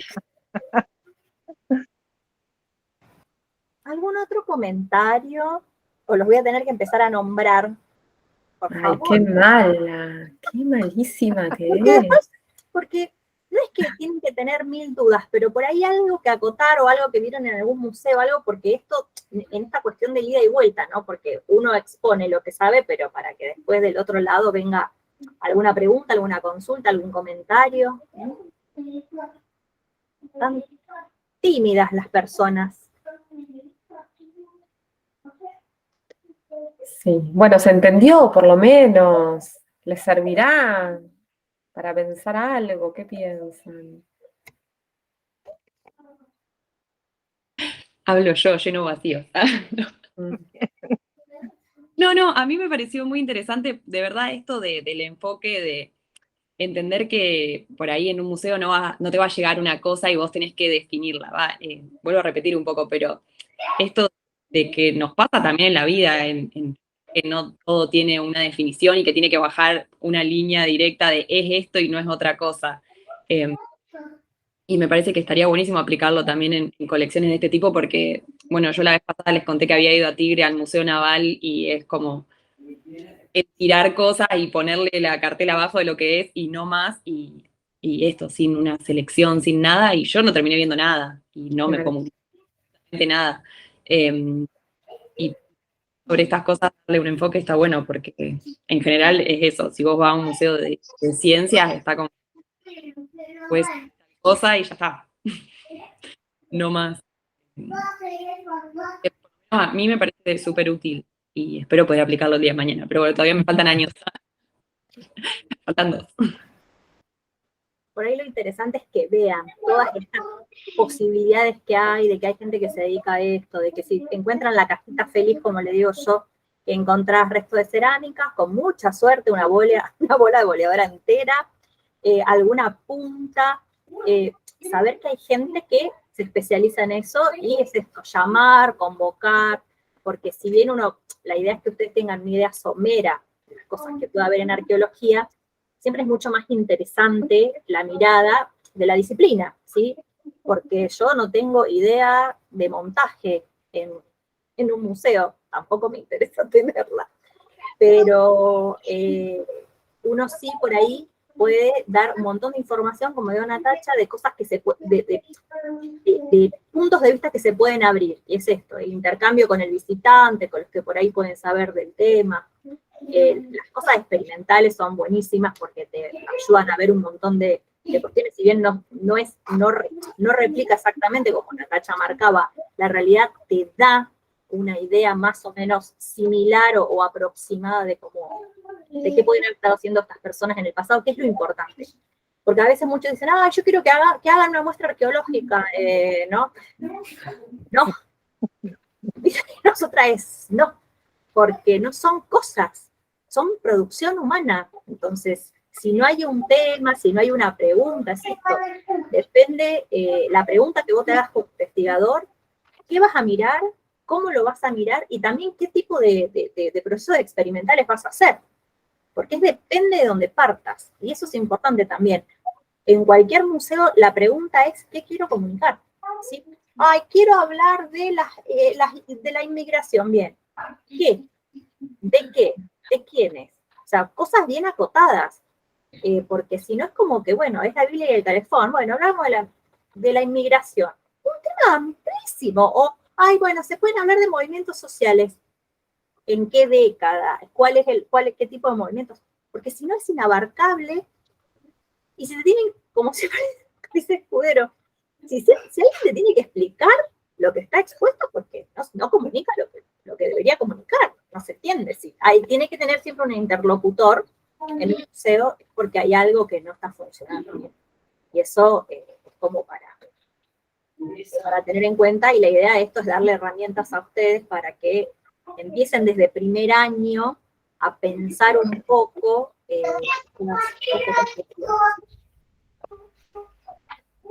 Levanté la mano porque me gusta la herramienta de levantar la mano.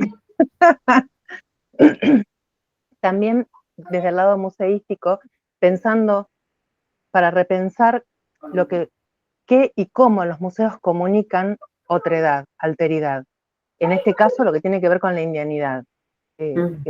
Si cuando se presentan incluso como objetos terminados, instrumentos, a través de su estética o a través digamos, porque están completos y son reconocibles como instrumentos, el plantear punta de flecha, ¿qué me dice? Digamos, cosifica también el pasado, cosifica a la gente en el pasado, y eso es algo con lo cual hay que estar muy, muy atentos. Y estas cuestiones que explicaba Natacha de esos procesos de producción, lo que decía Brenda también, lo que tiene que ver con las cadenas operativas, con todo el proceso de producción, el mundo vivo del pasado, digamos, el mundo vivo habitado por gente, digamos, humanizar a ese pasado, apropiarnos de ese pasado como pasado nuestro, colocando a esa gente en lugar de personas, de humanos, construyendo y realizando un montón de actividades. Si no, hay un desvinculamiento entre esos objetos que parecen aparecer de la nada y que no tienen además un momento en la historia. Es lo mismo si son de 200, 300 años atrás o si son de hace 10.000 años. Son puntas de flecha, de piedra, de hueso. Y no hay una historicidad en eso, lo que es de nuevo una manera de construcción de alteridad que es nefasta, que es quitarle y sacar a la indianidad del proceso histórico.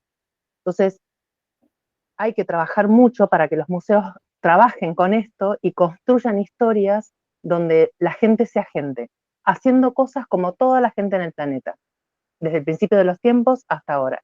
Esos artefactos no aparecieron de la nada, son el resultado de un montón de actividades que involucran desde conseguir la roca, en muchos casos en esta provincia no hay piedra, así que conseguir roca para hacer determinados tipos de corte implicaba toda una red de relaciones para conseguirla, trabajarla, bueno, eso ya lo vieron con Melina. Y además, y estoy hablando de los artefactos lindos, de los artefactos terminados, más todos los desechos, toda la porquería que queda de ese proceso de producción, como lo deben haber visto con Melina con los líticos, que también son parte del registro de esas actividades. No necesariamente son lindos para exponer, pero no hay que dejarlos de lado, forman parte de todo el mismo registro de la historia, de nuestra historia.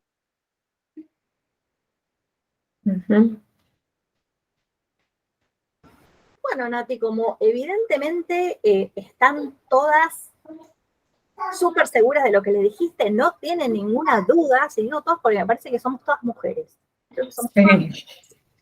Sí. Esto pasa, no pasa solamente en la arqueología, que somos mujeres, sino que muchas ciencias sociales somos, bueno, ay, Paola. Abre el micrófono, Paola, vamos. Silencio, niño. No, me gustó por ahí eso, lo del tema que recién habló del desecho. ¿Cómo lo pongo en contexto en un museo? Tipo, pongo un tarrito con los desechos. Es realmente importante poner en contexto toda la historia y todo lo que hay atrás, porque me gustó también lo que dijo de la punta de flecha. Es como si suele haber mucho de punta de flecha, que diga punta de flecha, pero la historia es re larga y no ponen un video, un texto, una explicación a nivel, incluso si te lo pones a pensar quién va a ser el público, es re diferente como se lo mostrarías a un grupo escolar, silencio, a un grupo escolar, a un grupo adulto, y la verdad que hay que pensarlo, hay que volver a repensar en los museos todo eso. Porque la arqueología es súper interesante, o sea, la historia detrás de la arqueología, y la verdad que yo creo que habría que repensar mucho eso, y me gustó lo de los desechos. Es lo que yo le marcaba cuando Melina dio los delíticos, que se quedaron fascinadas cuando empezó a reactivar, y yo les decía esto, de que es muy extraño que en el noroeste de la provincia de Buenos Aires tengamos sitios arqueológicos de una gran, o sea, del paleoindio bien, o sea, del Holoceno bien temprano, y nosotros acá en Santa Fe, con un límite a 200 kilómetros, no tengamos... si bien Santa Fe tiene una particularidad geomorfológica, etcétera, etcétera, y de cambios que se han dado, es porque los fósiles acá se sacan por el objeto mismo, porque es un fósil, ¿sí? Con todo esto que venimos charlando, los chicos del... Sí, el valor es que es fósil. Es fósil, es el objeto por el objeto mismo. Entonces, ¿y qué les decía Melina? No, dice, pero estas microlascas, dice, de desecho, dice, es en Saranda con agua, pero porque estuvo en un proceso de investigación, fue en un trabajo de campo donde se zarandea en seco, pero se zarandea en húmedo, ¿sí? Y esto aparece ahí, pero porque uno tiene una política de investigación, un marco teórico que vamos por todo, o sea, todo lo que hay en el sitio es lo que hay. Después, bueno, cada uno se especializa, bueno, aparece tecnología ósea, Natacha, ¿viste? Y es así, pero porque cada uno, como en todas las disciplinas, se especializa en algo. Pero cuando vos sacás la cosa por la cosa misma, todo lo otro, nadie hace muestra de sedimento, nadie zarandea. Lo que vio Sandra, yo ya lo había visto yo en Villa Ocampo en un viaje anterior, estábamos juntas cuando lo vimos. Esos huesos, pero yo no, te podemos asegurar que nosotros no somos especialistas en su arqueología, pero esos huesos tenían unas marcas que eran antrópicas de acá a la China, se veían con mucha facilidad. Pero claro. Y son desechos. Lo que pasa es que están presentados como huesos fósiles, que son huesos fósiles o pseudofósiles, pero en realidad, o sea, son todas entradas verdaderas, para decirlo de alguna manera. El tema es siempre cuál es la historia que desde el museo vos querés contar, cuál es tu tema y qué querés comunicar con ese tema.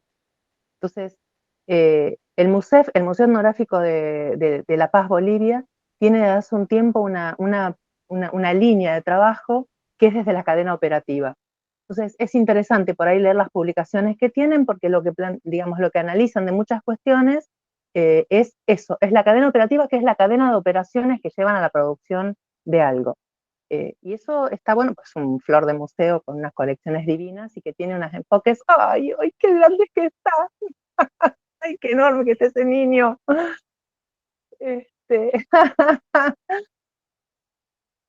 La última vez prepandemia. Y bueno, y a la nena solo virtual, porque es pospandemia, porque es pandémica. Perdone la digresión. Pero la cuestión es, ¿cuál es la historia que el museo quiere contar? ¿Cuál es el tema? Si el tema tiene que ver justamente con la historia de producción de ese artefacto, hay maneras de contar, digamos, de que no es necesario ponerlas en un tarrito. Bueno, también se hace cuando Natacha hace experimentación, junta todo. Si produce un artefacto, produce, se pone a tallar, hace, y produce, dale, y junta todo, como se hace en lítico también, digamos, los que trabajan en tecnología lítica, cuando experimentan, juntan todo, porque también son evidencias de cómo ese pedazo de piedra inicial fue perdiendo todas esas otras astillas. En el hueso pasa lo mismo. Entonces, de nuevo, depende si querés ir contando la historia de cómo se terminó produciendo ese producto final, entonces podés ir montando y desmontando, no solo con distintas estrategias, también podés usar dibujos, podés hacer un montón de otras cosas para contar la historia. Está silenciada, Nati. Sí, porque a veces se traba, ¿viste? Por eso sí, justamente esto que dijiste vos, Santi, era lo que yo estaba pensando cuando preguntaba a Paola, porque sin saber museología, pero como esto que les decía yo, tantas historias se abren, tenemos que decidir qué queremos contar. Porque es así, ¿no? Y cuando elegimos una, como, bueno, esto ya lo dijo Sandra, no quiero reiterar, pero Paola, vos hablabas de los descartes y yo de los desechitos de Lasca, ay, pasa por atrás más. Es lo mismo que yo hablaba de los huesitos de fauna, que los podés tirar, esto que decía Brenda, es que en otros momentos se tiraban, no se juntaban, y las valvas ni te cuento, porque en arqueología, los arqueólogos las tiraban. Los arqueólogos las tiraban. Y capaz que las tiran. Porque, bueno, de hecho hay algunos lugares que no lo traen todo del campo. Bueno, hacen el relevamiento porque son una barbaridad de pila, por ejemplo, de valvas, de cosas, y sé que hay lugares que no las traen. Entonces, bueno, ¿qué recortar? ¿Hacia dónde? Me parece que es la clave de todo. Siempre, pero en el caso de ustedes, cómo construyen el relato, con qué es fundamental. ¿sí? Porque la mayoría de las veces por ahí las cosas están en cajas.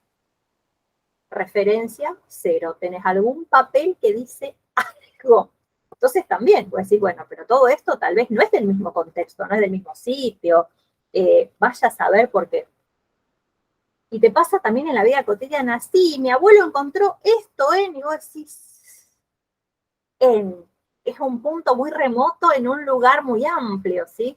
Entonces, tiene que ver con esto, con poder primero separar en las materialidades como para ver qué pasa, y después pensar que se pueden contar. Pero siempre teniendo en cuenta que eso es producción humana, ¿sí? Tratar de dinamizar eso que está estático, ¿sí? Y darle otro sentido. Que no, todos sabemos que son artefactos. Y esto pasa no solamente en la arqueología. 50 máquinas de escribir hay en un museo. Y hacen las muestras de las máquinas de escribir. Digo un caso. Y vos decís, sí, también pasa que los gatos pasan por la computadora. Y vos decís, se podrían pensar otras narrativas, ¿no? Porque que yo ponga una cartela y ponga todos los años, la marca, el año de edición, vos decís, lo busco en internet, ¿sí?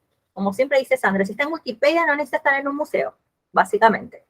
Entonces, también pensar otras cosas, como les decía, mirar la documentación también es importante para cuando uno construye historias, también tomar algo de eso, de la realidad, de quién lo donó, a quién perteneció, empezar a pensar qué significado tenía para esa persona eso, ¿sí? Que sea un solo objeto. Esa punta de flecha que, creo sí, no, es una punta, está en el departamento esa que Melina la atesora. Una puntita, sí. Sí, esa Sí, cosa. según algunos es una punta de plato, según algunos. Para mí es Sí, lo una mismo. punta. Y ese solo objeto te da un montón de información, que es lo que Melina contaba, la reintercambio, esta roca viene del río Uruguay, por lo cual, y esto no llegó así, tuvo un formateo, o sea, todo eso, poder plasmarlo, y puede ser ese solo objeto en una vitrina, ¿sí? Y que te cuente una historia preciosa, pero con información real, ¿sí? De lo que va. Y no necesitas 40 puntas, salir a pedir a museos, necesito puntas. No, con esas puntas que tenés podés construir un lindo relato. No necesitas una cosa, una megaproducción, unos floteados que salen una fortuna, ni 50 metros cuadrados de museo para contar algo sobre el pasado y sobre las actividades humanas del pasado. Y a través del tiempo, porque también esto, que es un peso muy fuerte con lo arqueológico, que es pensar que solamente es eso, que son arqueológicos y por lo tanto solo pueden ser usados para hablar sobre el pasado. Y en realidad pueden tener una muestra sobre tecnología. Y listo, digamos, la muestra es sobre tecnología, sobre tecnología, y se pueden utilizar para distintos casos, distintos tipos de tecnología. Dejar de pensar que exclusivamente sirven para narrativas acerca del pasado, que eso también es una estrategia política de construcción de identidad, de poner a los indios y a la indianidad en el pasado, porque no hay más indios, no hay indios en las calles de Buenos Aires, de Rosario. O sea, eso también como obligación política de parte de los museos, de empezar a romper eso de eso pertenece a un pasado que no nos pertenece, porque vinimos de los barcos, digamos, eso también es una obligación política en la construcción de identidad, de desarmar esas formas de construcción de alteridad y de empezar a coser un hilo a través de la historia y de una historia que continúa. Y pensar que los objetos no solo son arqueológicos, son objetos y que pueden ser usados para múltiples narrativas. Claro, incluso como para conectar con todo lo que está pasando en la actualidad con el pueblo mapuche, por ejemplo, digo, como que hay un montón de cosas para tratar que políticamente, obvio, siempre es mejor no. Bueno, la gata está invisible. Pero digo, está bueno también eso de no dejarlo como en un pasado que dejó de existir cuando llegó Colón, como Y las sigue. migraciones, no pensar las migraciones o la inmigración como un proceso del siglo XIX, que es una cosa totalmente cada vez más fortalecida y requete fortalecida en los museos de toda nuestra región. Digamos, cuando la mitad de los pobladores de cualquiera de las localidades, ni hablar de las ciudades grandes, son o somos inmigrantes. actuales, contemporáneos, digamos, la migración e inmigración que hay en el mundo contemporáneo es tremenda. Las redes de intercambio, digamos, porque estoy utilizando terminologías demasiado disciplinares, porque no es necesario pensarlas como redes de intercambio. Digo, así como la roca venía de lejos, el plato chino que tengo también viene de lejos. Digamos, se pueden ver esas cosas que trascienden el momento histórico y que son más inherentes a los modos de vida humanos. Y ahora sí me callo, me silencio. Pensar estos modos de comportamiento. Es un curso de divulgación pública de la ciencia. Había que escribir algo que no fuera un paper, ¿no? Tuvo algunas diferencias, me hago cargo con uno de los profesores, porque por ahí nosotros en antropología vemos a Darwin y vemos todo lo que es evolución, ¿sí? Bueno, no importa, no viene al caso, pero en esto de los comportamientos humanos, esto de intercambiar cosas, ¿sí? Con gente, es un comportamiento que se repite en la actualidad. Nosotras con Sandra intercambiamos ropa, por ejemplo, yo tengo hago cada tanto limpieza del placar, ¿no? Entonces digo, ¿cuánto hace que no lo uso? No lo uso, entonces empiezo a preguntar, ¿quién quiere entonces esto? Ay, vos sabés que yo esto tampoco, entonces esta cosa de trocar es un comportamiento humano, o sea, existió en el pasado por otros motivos, pero sigue existiendo. Ahora se ha puesto mucho de moda la huerta en casa, ¿no? Para comer más sanos.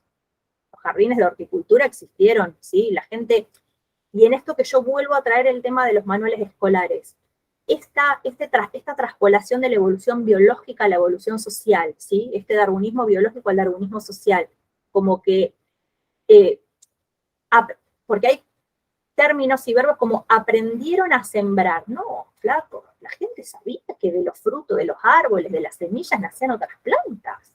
O sea, ser cazador-recolector era una decisión de grupo, no porque no supieran sembrar, era porque sembrar te ataba, es otro modelo de vida, es mucho más sedentario, o sea, con todas las complejidades que tiene, y ya lo sabemos, con el malestar que hay con que estamos en un proceso de sequía y hay muchas cosechas que se han perdido.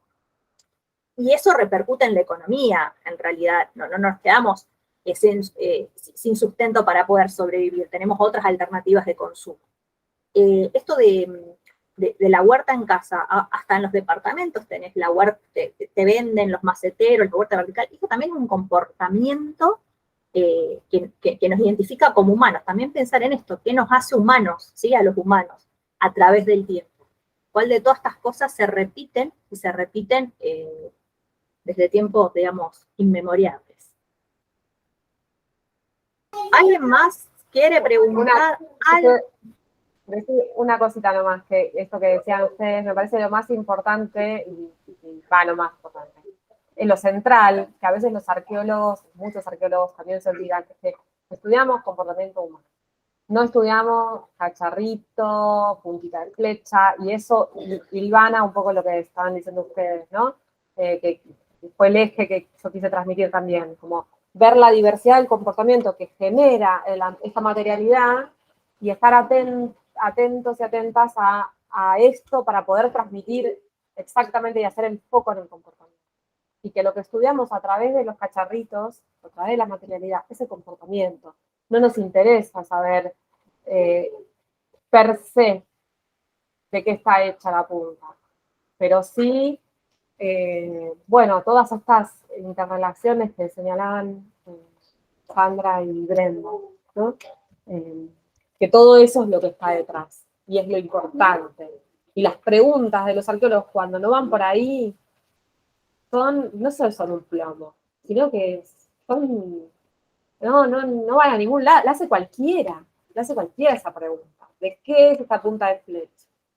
¿Cuán larga es la punta de flecha? Bueno, eso lo mide Bruno, si le doy un cálculo. Pero es importante esto, preguntarnos las cosas más profundas del comportamiento y también transmitir eso. Esa sí es nuestra responsabilidad. Bien, yo le agradezco a todas por estar presentes, por sumarse. Nati, mil gracias por hacer de esto ameno, porque es complejo, son cosas por ahí muy específicas que también es esto también que nos pasa, bajar a un lenguaje más simple o acotar, decir, bueno, a ver, esto, porque los PowerPoint, como decimos con Sandra, nos sirven para no derrapar e irnos o decir, bueno, ¿cómo llegué acá? Yo el otro día estaba dando las fichas de registro, cómo se completaban, y alguien me preguntó, ¿qué es el Pleistoceno, Holoceno? Bueno, y ya ahí derrapé, no sé cuánto estuvo hablando, y bueno, vuelvo, porque si no tengo el PowerPoint, y nos pasa. Y está bueno estos intercambios que a todos nos sirven para ver todo este mundo complejo de que nosotros estudiamos restos materiales para poder reconstruir el comportamiento humano en el pasado, ¿sí? En el pasado más cercano, en el pasado más remoto, ¿sí? Así que bueno, muy agradecida de todas las participaciones. Sandra, como siempre, acá firme y a pie de cañón con todos sus aportes desde una museología muy crítica. A las alumnas de la escuela la van a tener el año que viene, en segundo año.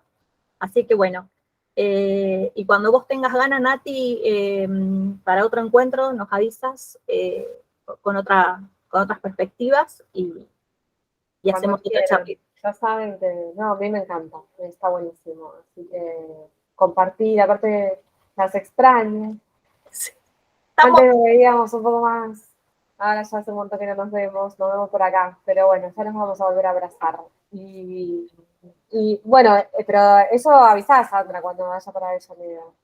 Así, capaz que ando por ahí. Yo también tengo que ir, pero Diciembre. bueno, dale.